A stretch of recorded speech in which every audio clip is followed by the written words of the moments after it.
Saudações, meus amigos papirões, sejam muito bem-vindos a uma super aula em que eu farei o resumo suficiente, não é um resumo qualquer, é um resumo que é suficiente para você garantir questões de prova que envolvam o tema de demonstrações contábeis aplicadas ao setor público, tá?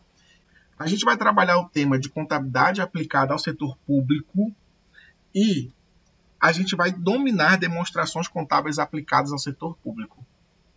Beleza. Agora, se liga só. A contabilidade aplicada ao setor público, ela tem como objetivo fornecer ao usuário informações sobre resultados alcançados que sejam de natureza, mesmo que seja orçamentária, econômica, patrimonial e financeira, das entidades do setor público em apoio ao processo de tomada de decisão, adequada prestação de contas, transparência da gestão fiscal e instrumentalização do controle social, né? Agora, olha só. Às vezes esse esquema todinho, esse monte de coisa, parece difícil de entender. E, velho, não é difícil de entender. Não é. Por quê? Se tu entendeu que a contabilidade em si fornece informações para tomada de decisão, a contabilidade pública é só um ramo da ciência contábil. Tá ligado no ramo? Um pedaço, né? Uma direção, um apontamento. Então, a contabilidade pública não é uma nova contabilidade, uma nova ciência em si. A ciência é a contabilidade. O ramo da ciência contábil é a contabilidade aplicada ao setor público, beleza? Então, eu vou verificar que a contabilidade pública vai apresentar aqui, ó, a natureza orçamentária, a natureza econômica, a natureza patrimonial e também financeira das entidades do setor público. Então, não é uma informação só orçamentária, tá? Ela pode envolver também orçamentária, patrimonial, econômica e financeira. Beleza? Ó, das demonstrações que a tua prova pode cobrar, são compostas, as que são cobradas na sua prova. Aqui, ó. Você vai ter balanço orçamentário, balanço financeiro, balanço patrimonial, demonstração das variações patrimoniais, demonstração dos fluxos de caixa, demonstração das mutações do patrimônio líquido. Eu coloco aqui esse DRE só porque, dependendo do ano da questão que você estiver estudando, é possível que a prova ainda cobre, né, esse tema aqui, mas não é uma demonstração que faça parte do rol de demonstrações obrigatórias. Ela não é obrigatória, mas a prova pode cobrar a afirmação de que ela não é obrigatória. Então é importante que você saiba da possibilidade da existência da questão, né? A possibilidade da prova cobrar isso aqui. Por isso eu coloco no assunto, tá? E aí, as 4 primeiras, olha só, que é o balanço orçamentário, balanço financeiro e o balanço patrimonial e a demonstração das variações patrimoniais, essas 4 aqui, elas já estavam previstas na Lei 4.320 de 64. Então se liga, olha o ano da lei, né, moçada? 64. Giovanni, eu nasci depois disso. Pois é, a lei é mais velha que você. Giovanni, eu nasci antes disso. Beleza. Então olha aqui, ó.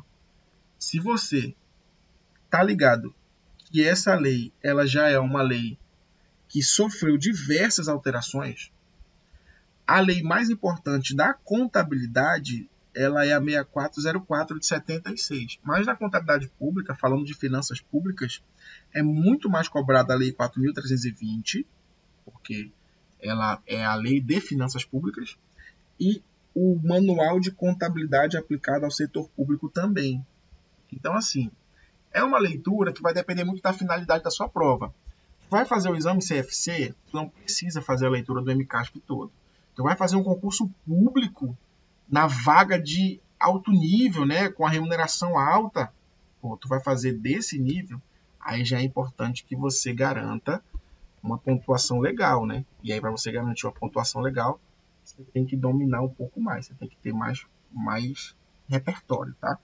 Então, pensa comigo assim, vai fazer o suficiente para dominar balanço orçamentário, não é fazer sabendo marromeno não, tá? Tem que dominar 100%. Balanço financeiro, balanço patrimonial e demonstração de variações patrimoniais. Só que houve a inclusão da demonstração do fluxo de caixa. Para você entender por que essa inclusão houve aqui, imagina lá na contabilidade geral. E aí por isso é importante, e aí eu sempre me permito fazer isso, que é mesmo sendo seu professor de contabilidade pública nesse momento, fazer o link disso com a contabilidade geral, porque a contabilidade pública é um ramo da ciência contábil. Então, pela 6404/76, a gente teve algumas alterações no ano de 2007, 2009. Dentre elas, a gente possuía na contabilidade geral, olha a sacada, em contabilidade geral, nós tínhamos uma demonstração contábil chamada DOAR. Vou até colocar aqui, ó. DOAR, D-O-A-R, DOAR, lá na contabilidade geral, que é a demonstração que fala de origem e de aplicação de recursos. DOAR deixou de ser obrigatória. E aí, da DOAR, né, que ela deixou de ser obrigatória, demonstração de origem e aplicação de recursos, essa desobrigação dela acabou exigindo a criação da DFC e da DVA. Só que a DVA só é obrigatória se a companhia for aberta. Então, se a companhia for aberta, aí tem que fazer a DVA. Se ela não for uma companhia aberta, aí ela não é mais obrigada, tá? Só é obrigatória se a companhia for aberta. Já a DFC, moçada, a DFC ela é obrigatória para entidades da contabilidade, da entidade que aplica a contabilidade geral. Daí, ó, a DFC surge então em 2007, 2009 para frente. Ela não é lá do ano de 2000 ou de 64, por exemplo. Então, se na contabilidade geral ela não existia em 64, como é que ela ia existir na contabilidade pública, se a contabilidade pública é um ramo da ciência contábil? Beleza? Então, aí um alerta importante para você sobre o fato da DFC não estar presente na Lei 4.320, que é de 64. Perfeito. Aí, continuando. Já sabemos dessas, e agora a gente vai dominar cada uma das demonstrações. Preciso entender o que é o balanço orçamentário. Turma, o balanço orçamentário ele vai evidenciar todas as receitas e despesas que sejam de natureza orçamentária. Então, o balanço orçamentário só vai cuidar daquilo que envolver a natureza orçamentária. Giovanni, o que é uma natureza orçamentária? É assim, há algumas informações na contabilidade que elas serão agrupadas de acordo com a natureza da informação que ela produz. Então, eu posso ter natureza de informação. E a natureza de informação, ela pode ser uma natureza orçamentária ou uma natureza patrimonial ou típica de controle. Eu posso ter natureza orçamentária, natureza patrimonial ou natureza típica de controle. Em contabilidade pública, muito legal que você domine isso aqui, ó. A identificação de quando a conta possui uma natureza de informação que é orçamentária, quando que é patrimonial, quando que é típica de controle. Agora, uma sacada muito boa é lembrar que se o balanço é orçamentário, ele só carrega consigo informações de natureza orçamentária. Se o balanço é orçamentário, a natureza de informação só será orçamentária. Então, eu só posso afirmar que no balanço orçamentário, escrevi errado aqui, no balanço orçamentário, só haverá informações de natureza orçamentária. Então, a natureza de informação será uma natureza orçamentária. Zero mistérios, né, turma? Aqui não tem mistério nisso aqui, não. Só que é importante lembrar essa sequência aqui, ó. Eu tenho receitas e despesas que estão detalhados em níveis relevantes e eu posso escrever, na verdade, em vez de escrever, só grava assim comigo, ó. Na contabilidade pública, você também vai usar o termo receita e despesa. Só que a palavra receita e despesa na contabilidade pública ela não tem viés patrimonial, ela tem viés orçamentário mesmo, porque o orçamento é previsto, né? Ele é fixado como despesa fixada, receita prevista. Então, o balanço orçamentário evidenciará as receitas e as despesas orçamentárias apenas, não tem informação de natureza extra-orçamentária. Então, só de natureza orçamentária. E aí, o senador pode aprofundar um pouquinho mais, dependendo do nível de dificuldade da tua prova, dizendo que o balanço orçamentário é composto por alguns quadros. Eu vou ter o quadro principal, eu terei o quadro de execução dos restos a pagar e o quadro de execução dos restos a pagar, que pode ser processado e não processado. E aí, ó, pensa comigo. Quadro principal, quadro de restos a pagar, que pode ser o processado, e o resto a pagar não processado. Então, só são 3 quadros. Para que eu possa organizar o balanço orçamentário, eu uso 3 quadros. Mas no quadro principal, a gente vai usar 4 colunas para receitas e 6 colunas para despesas. Olha que sacada. Até isso, Giovanni, pode ser cobrado? Meu irmão, tu não tá ligado. Se você não tá ciente disso, você tá viajando, sabe? Cai muito em prova, muito, a estrutura, saber que existe uma estrutura e como que essa estrutura é organizada. Então, por favor, não peques, tá bom? Não peques nisso, não erre esse troço.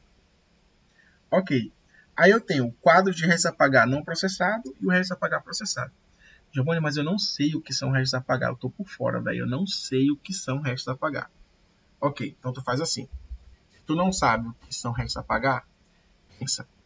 Na contabilidade pública, o primeiro estágio da despesa é chamado de empenho, que é aquele momento que cria um compromisso de pagamento entre o fornecedor do material e a administração pública, que é a adquirente do material, quem está adquirindo. Aí o empenho é esse vínculo existente entre a obrigação de pagar, mas eu só sou obrigado a pagar quando eu recebo o material. Então, mistura os dois, tá bom? Ok.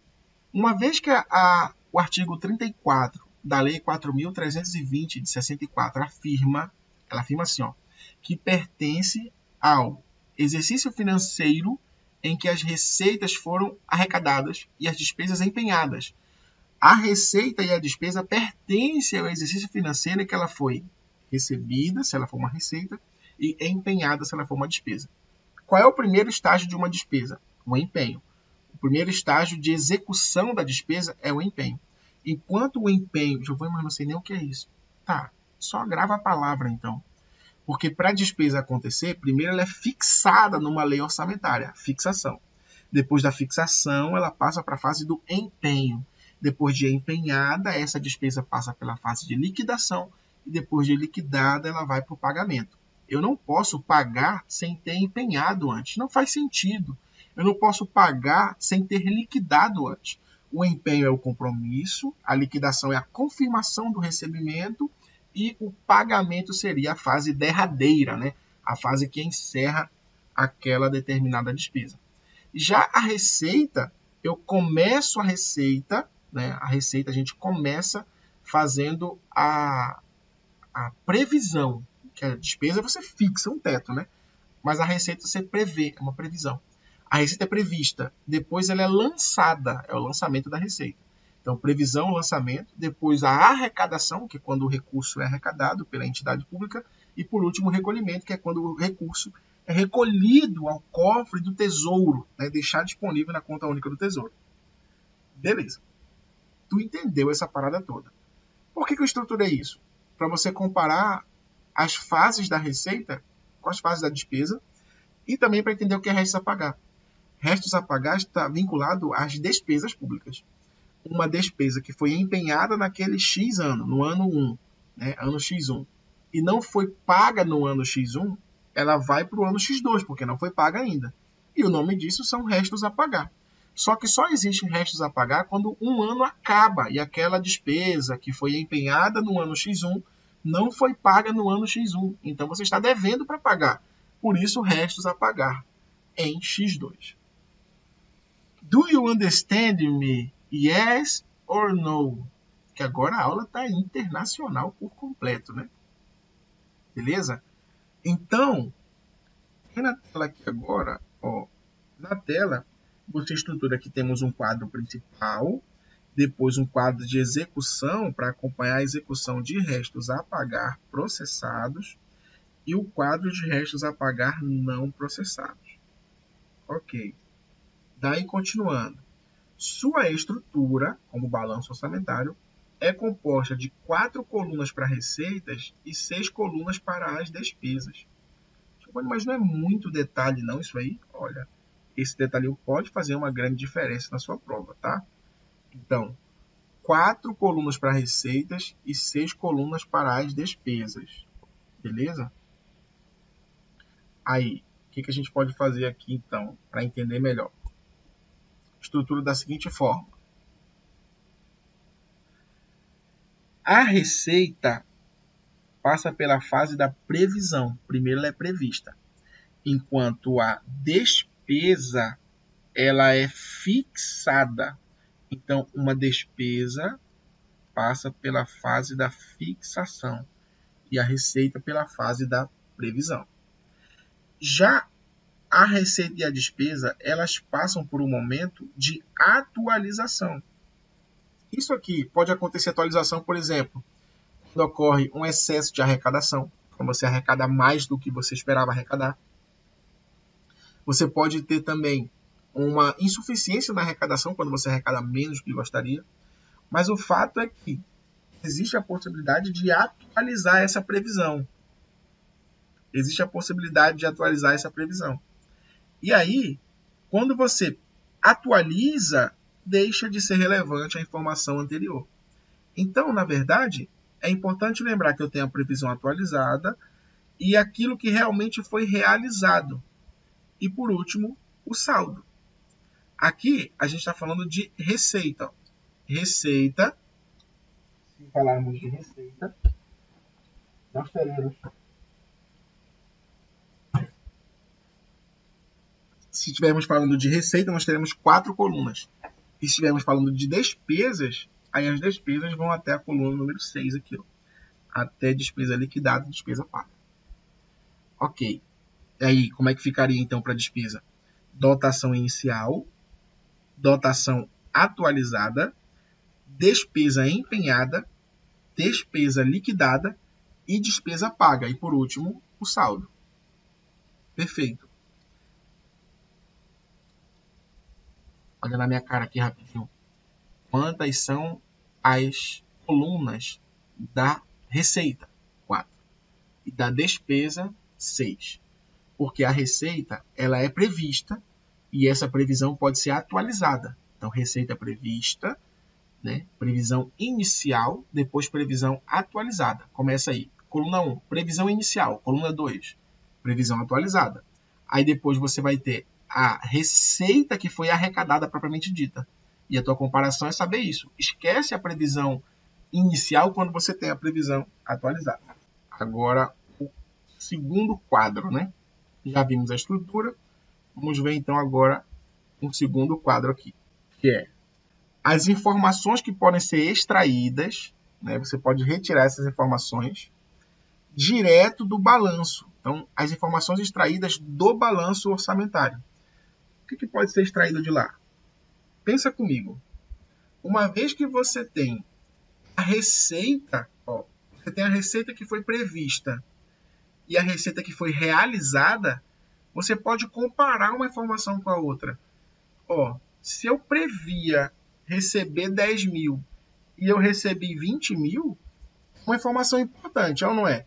Poxa, eu previa receber 10, recebi 20, previa receber 5, recebi 15, eu estou recebendo mais do que eu havia esperado. Então, houve um excesso na previsão ali, quando você fez uma arrecadação maior, um excesso na arrecadação, um termo que é usado em prova, né? Não posso usar superávit como um termo de prova quando a prova estiver comparando receita com receita, tá? Tipo, receita prevista, né? Eu vou colocar na tela aqui logo, a gente já olha junto. Pega comigo na tela aqui, ó. Se a tua receita é prevista, você pode comparar receita prevista com a receita realizada. Mas perceba, é receita com receita. Uma vez que você compara receita com receita, tu nunca pode ter como resultado disso aqui a palavra superávit, tá? Tá proibido. É crime, beleza?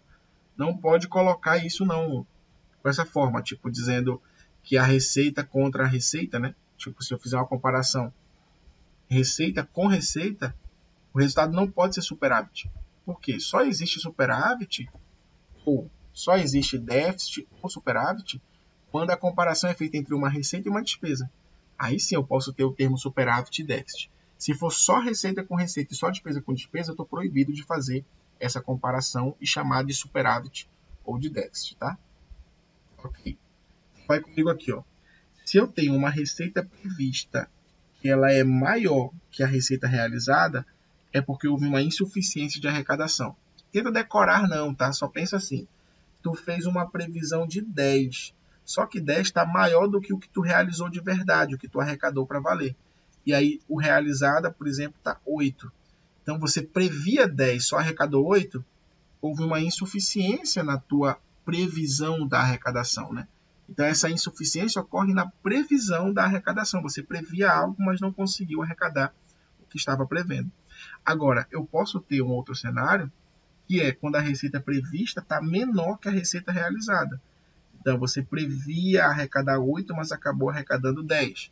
Houve um excesso na arrecadação. Você ultrapassou aquela meta de arrecadação. Então, nesse caso, a receita comparada com a receita, pode ter duas informações primeiro. Eu comparei receita prevista com receita realizada. Depois, receita prevista com receita realizada de novo. Depois, receita prevista com receita realizada por uma terceira vez. Então, uma vez que eu tenho dois elementos de receita, uma prevista e uma atualizada, uma prevista e uma realizada, nesse caso, a comparação entre as receitas previstas e realizadas, eu posso ter a receita maior, a receita menor ou a receita igual. É isso. Então, eu posso ter um excesso, uma insuficiência ou um equilíbrio. Essas são as possibilidades. Beleza? O equilíbrio vai ser sempre o da igualdade. Sempre que houver igualdade entre os elementos, tu vai chamar de equilíbrio. Não vai dar trabalho em relação à igualdade. O que importa saber mesmo é quando um é maior que o outro, o que a gente vai interpretar. Se a despesa prevista estiver maior que a despesa que foi efetivamente realizada, você economizou. Coloca valores que fica mais fácil. Estava previsto 10, tu realizou 8, sobrou. Estava previsto 8, você realizou 10. Excesso na realização de despesa.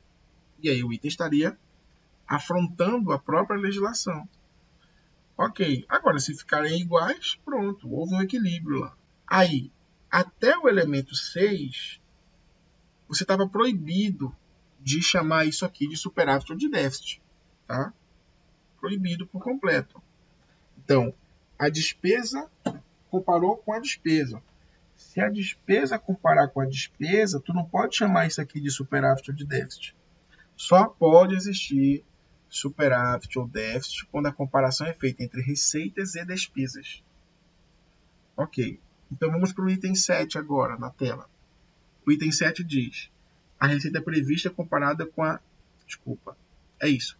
Receita comparada com a despesa. 8, receita com a despesa. 9, receita com a despesa. Você está comparando dois agora.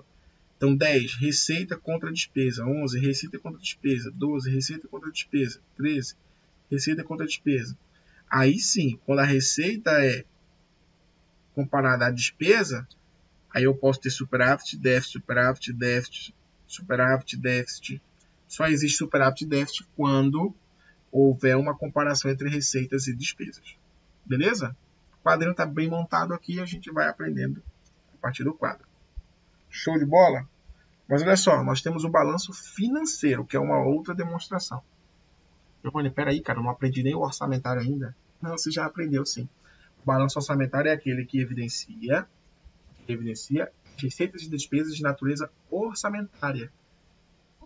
Orçamentária. Então, receitas e despesas orçamentárias são apresentadas no balanço orçamentário. Ou melhor, ele evidencia o comparativo, né, entre as receitas e despesas. Beleza? Vamos para o balanço financeiro agora. O que diz o balanço financeiro? Diz assim, que todas as receitas e despesas, sejam elas orçamentárias, como ingressos e dispêndios também extra-orçamentários, conjugados com saldo de caixa do exercício anterior e os que se transferem para o exercício seguinte. Esse texto, às vezes, ele é até um pouco árido, assim, difícil de você consumir, né? De você absorver, assim. Mas o fato é, o balanço financeiro está preocupado com o ingresso e com o dispêndio, com a entrada e com a saída, tá? Então, eu posso pensar assim, que o balanço financeiro, ele evidencia a receita e a despesa, que é orçamentária e também as de natureza extra-orçamentária. Então, se falar na questão que é só orçamentário, né, que não aceita o extra-orçamentário, então, se extra-orçamentário, o balanço financeiro apresenta. Se extra-orçamentário, o balanço orçamentário não apresenta. O balanço financeiro é composto por um único quadro, que vai mostrar a movimentação financeira da entidade. E aqui nem é para decorar o quadro, não. Só precisa identificar, ao longo da resolução da questão, o que houve de entrada de recursos e de saída de recursos, a partir da ocorrência do fato gerador, que é a nossa regrinha de contabilidade, estudar a partir do fato gerador. Ok. O resultado financeiro do exercício não deve ser confundido com o superávit ou déficit financeiro do exercício apurado no balanço. Vou ler de novo aqui, tá? O resultado financeiro do exercício não deve ser confundido com o superávit ou déficit financeiro. Por quê? Se eu tiver superávit ou déficit financeiro, isso não tem a ver com o balanço financeiro. Aqui, resultado financeiro não deve ser confundido com o superávit financeiro do exercício apurado no balanço patrimonial. Veja bem, a gente viu o balanço orçamentário, e eu passei um tempinho mais explicando, porque ele cai com muito mais frequência, tá? Já o balanço financeiro cai menos, mas eu vou te mostrar na questão a importância de dominar esse balanço financeiro. Na verdade, o balanço financeiro, já que ele evidencia as receitas e as despesas, tanto de natureza orçamentária quanto de natureza extra-orçamentária, acaba que o balanço financeiro seja um dos itens também bastante cobrado, porque eu vou ter a comparação, que elementos eu vou precisar forçar a barra aqui para dominar e acertar a questão? Pensa comigo. Eu tenho que entender da receita orçamentária realizada e as despesas orçamentárias executadas por fonte. O balanço financeiro ele é composto por um único quadro. Só que esse quadro mostra a receita orçamentária realizada, o quadro mostra os recebimentos e os pagamentos extra-orçamentários. Então, está mostrando a atividade que é orçamentária e extra-orçamentária. Perfeito? Ok. Vamos de balanço patrimonial agora. Balanço patrimonial estruturado em ativo, passivo e patrimônio líquido. Essa informação que você tem em relação à contabilidade geral, certo? Você aprendeu assim. Mas lembre-se, a contabilidade aplicada ao setor público, ela pode sofrer alguma variação. E aí, o balanço patrimonial do setor público,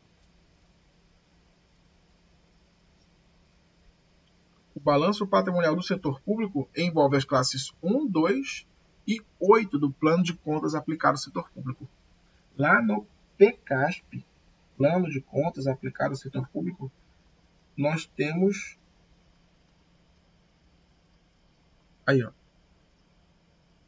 lá no PCASP, nós temos que o PCASP é dividido em classes. Ok?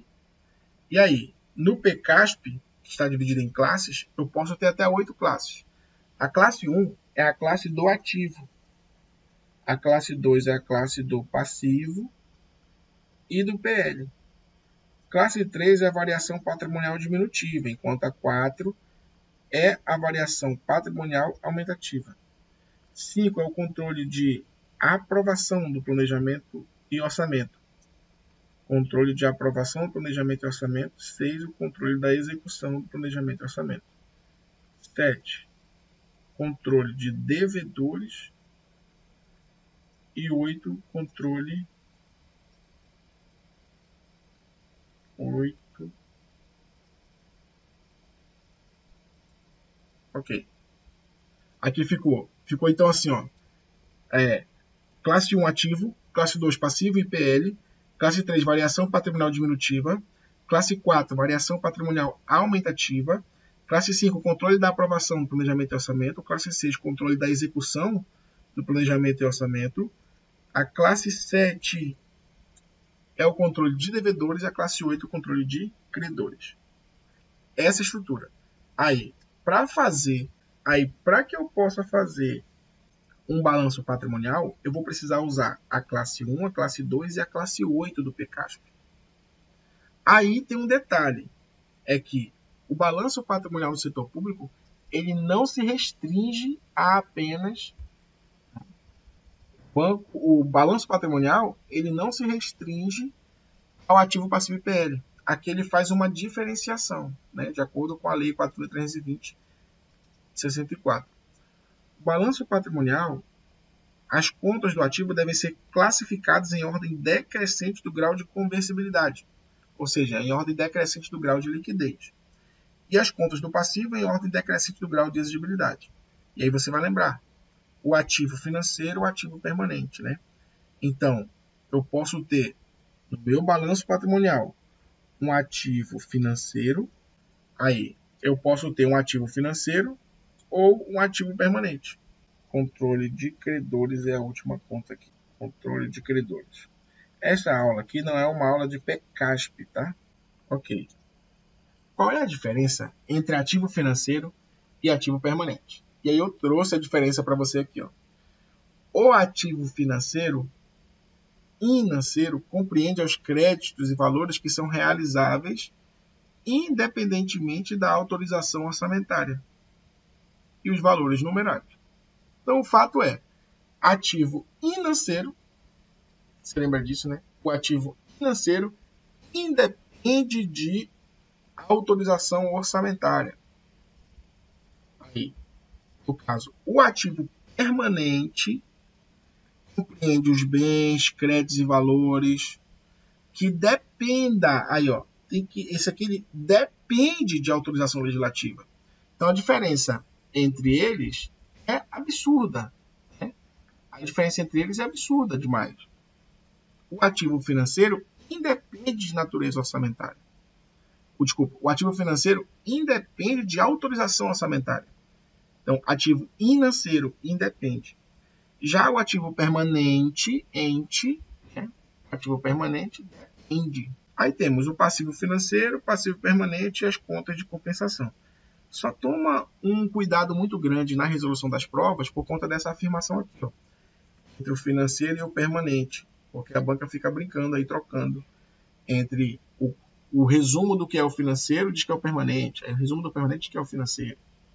E quem se lasca é a gente na hora da prova. Beleza? Firme forte até aqui? Entendemos aí o ativo financeiro, ativo permanente, passivo financeiro e passivo permanente. Então, olha só a frase mais importante da tua prova, em relação ao balanço, às demonstrações contábeis, em especial ao balanço patrimonial.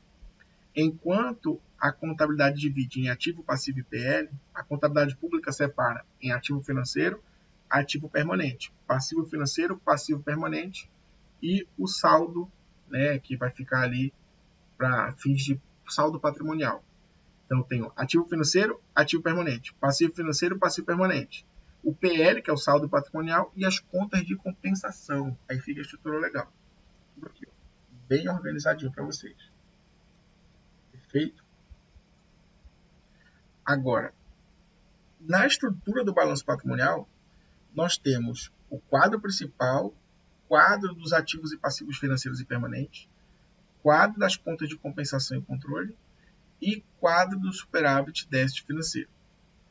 O balanço patrimonial permite análises diversas acerca da situação patrimonial da entidade, como sua liquidez e seu endividamento, entre outros. Turma, pensa só comigo assim, ó. Achei que vocês estavam lendo na tela ali. Presta mais atenção, eu fico lendo e não estava aparecendo para vocês. Ó, eu tenho 4 quadros para fazer o balanço patrimonial. O balanço patrimonial permite análises diversas acerca da situação patrimonial da entidade. Agora veja só.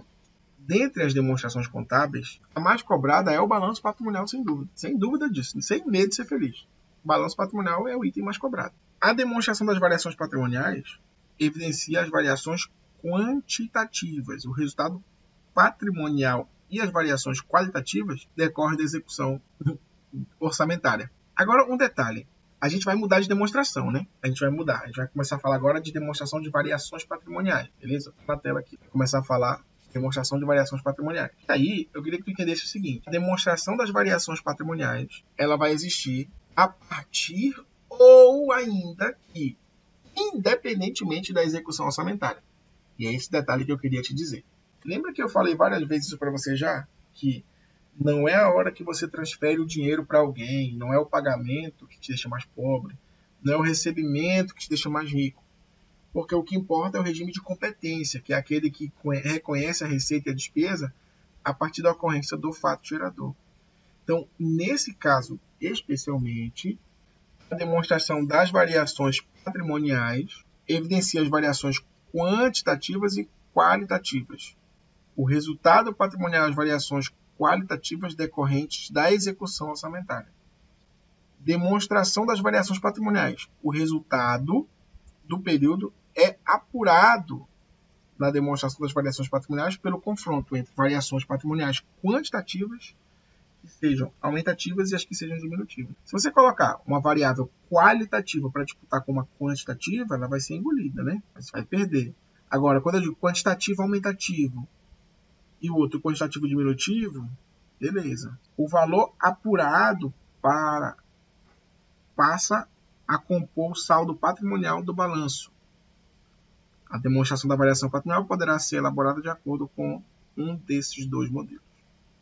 Turma, eu penso assim. Você vai concordar comigo com certeza. Demonstração de variações patrimoniais, a tua atenção está sempre no consumo, quando que foi consumido. Não importa se você pagou. O pagamento não é referência para reconhecer fato gerador de receita, tá? Nem de despesa. Então, modelo sintético. O que é isso? Modelo sintético, esse modelo avalia a visualização dos grandes grupos de variações patrimoniais. Aí eu tenho o modelo, na verdade, né? Ok. Fechando aqui, demonstração de variações patrimoniais, você vai lembrar que em função semelhante à demonstração do resultado do exercício, só que com viés patrimonial agora dentro da contabilidade pública, né? Já no setor público, o resultado patrimonial não é o indicado de desempenho, mas um medidor do quanto o serviço público oferta promoveu alterações quantitativas nos elementos patrimoniais. Beleza? Ó, exemplos de variações patrimoniais aumentativas. Ok? Exemplos: impostos, taxas, contribuições de melhoria. Beleza? Contribuições em si, exploração e venda de bens e serviços de direito. Beleza? Tudo isso é variação aumentativa. Variação patrimonial aumentativa de financeira. Transferências e delegações recebidas. Tudo isso são exemplos, tá? De variações aumentativas e de variações diminutivas. Ok. Aí vamos aqui.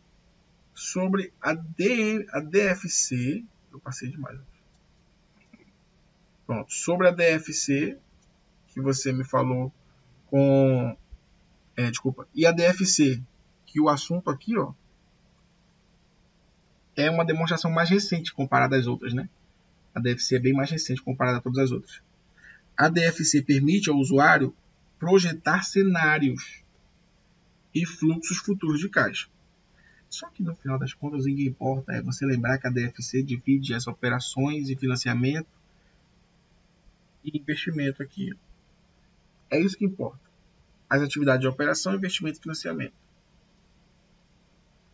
Aí, DFC. O fluxo de caixa dos investimentos inclui o recurso relacionado à aquisição e alienação de ativo não circulante. Eu posso lembrar que o fluxo de caixa das operações compreende os ingressos na casa que é de entrada, tá? Ingressos, inclusive decorrentes de receita originária e derivada. Qual que é a diferença entre essas? A receita originária é aquela em que você tem origem sem forçar a pessoa que está pagando, beleza? Ela deriva da própria administração pública, beleza. Aí, quando é que eu vou ter uma situação, então, para enxergar o que seria... Ó, vou botar na tela de novo aqui. Uma receita derivada. Aí a gente já sabe o que é uma receita originária. Quando pega a receita originária é aquela que não obriga a pessoa a pagar. Não há uma insistência, uma ameaça, algo assim. Diferente do que acontece com a receita derivada. Beleza? O que é uma receita derivada? É aquela que deriva do poder de império do Estado. A administração pública em si. Daqui a pouco eu vou fazer questões disso. O que é importante para a tua DFC funcionar bem? você vai identificar as fontes de geração dos fluxos de entrada e de saída. Os itens de consumo de caixa, os itens de consumo de caixa durante o período da demonstração contábil, né, quem passou a usar a caixa aí com muita frequência, e o saldo do caixa na data das demonstrações contábeis. Beleza. Olha só. A gente já viu balanço orçamentário, a gente já viu aqui balanço financeiro, demonstração de variações patrimoniais, estamos falando de DFC. Na DFC, eu teria aí provavelmente 5 quadros, sendo um quadro principal,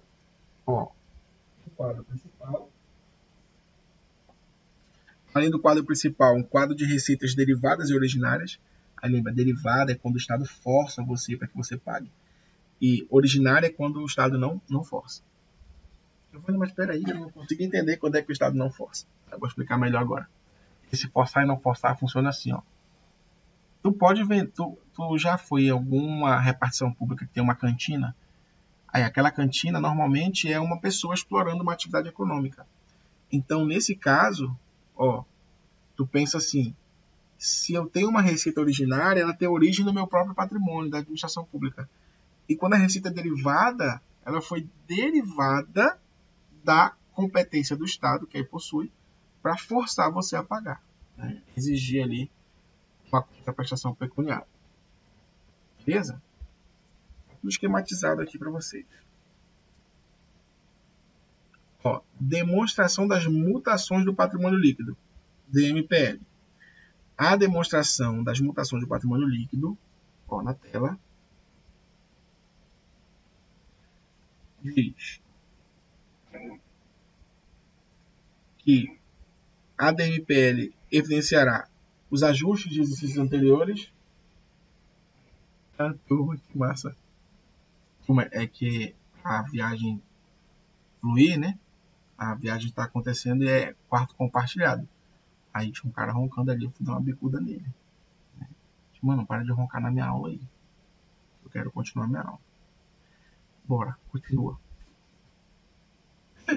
Turma, DMPL no setor público não é uma demonstração que faça parte do conjunto de demonstrações contábeis obrigatórias para todas as entidades, tá?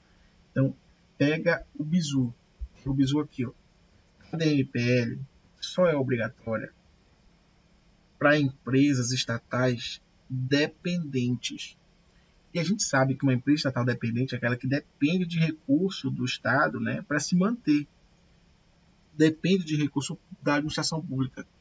Então, a DMPL é obrigatória para todo mundo? Não, ela só é obrigatória para uma estatal dependente, desde que constituída sob a forma de sociedade anônima. Eu vou te mostrar isso nas questões, você vai perceber a diferença. Agora, quando vier DRE, só lembra que a DRE não é uma demonstração obrigatória, mas quando ela existiu, a intenção era mostrar quais são os benefícios, né, que é o resultado final das ações que o Estado aplica, né, o que o recurso está sendo utilizado. Então, seria mais uma demonstração do quanto custa o serviço da administração pública. Não tem muita intenção de lucro. Apesar do nome ser demonstração do resultado econômico, não tem a ideia de DRE da contabilidade geral. Aqui a ideia é mostrar quais foram as receitas econômicas dos serviços prestados, os custos e despesas identificados para a execução e o resultado econômico apurado. Só que nesse caso, a demonstração do resultado econômico já não é uma demonstração contábil obrigatória no setor público. Aí, nota explicativa para fechar, item fácil, quando o canal explicativa a gente sempre acerta as questões, porque é um item realmente muito fácil de estudar. Aí, nota explicativa é uma nota que apresenta uma informação, né? Ó, nota explicativa, ela explica melhor a informação que já está apresentada na demonstração contábil, ou, quando ela não explica melhor, ela é capaz de falar sobre algo que não está previsto nas demonstrações contábeis. Ok. As notas explicativas devem ser apresentadas de forma sistemática. Cada quadro ou item que uma nota explicativa se aplique deverá ser referenciada, ter uma referência cruzada com a respectiva nota explicativa, né? Para você conseguir enxergar as informações existentes entre entre a nota explicativa, né, a informação trazida na nota explicativa, e o que ela está fazendo referência, está explicando alguma coisa. Ó, é possível que alguém, na hora de elaborar a demonstração contábil, erre alguma coisa? Sim, é. Dependendo do tipo de alteração a ser feita, deve ser notificado em nota explicativa. Deve ser, a gente chama de evidenciado, né? Deverá ser evidenciado em notas explicativas. A fim de facilitar a compreensão e a comparação das demonstrações contábeis aplicadas ao setor público, sugere-se que as notas explicativas sejam apresentadas da seguinte ordem. Ó, você primeiro apresenta informações gerais, depois um resumo das políticas contábeis. Ó, natureza jurídica da identidade, domicílio da identidade, natureza das operações principais da atividade e declaração de conformidade com a legislação. Perceba que esses elementos primariamente apontados são elementos que provavelmente você já ouviu falar, né? Mas talvez não associava à ideia de contabilidade. A galera só lembra disso aqui, ó, que a nota explicativa vai mostrar um resumo de política contábil. Ok. Bases de mensuração, custo histórico, valor realizável líquido, valor justo. Novas normas e políticas contábeis alteradas. Aí, julgamentos pela aplicação das políticas contábeis. O detalhe aqui é lembrar o que é política contábil. Lembra disso. A política contábil são aquelas regras que a gente fala. O ativo, se for fazer uma mensuração de ativo, escolhe dos dois o menor. Passivo dos dois o maior. São regrinhas. Essas regrinhas são políticas contábeis aplicadas. Outra informação relevante, por exemplo, que você pode colocar. Os passivos contingentes, que são passivos contingentes, são situações que não são passivos. Né? Passivo contingente é aquele que pode virar um passivo. Vamos lá. Deixa eu fazer as questões agora.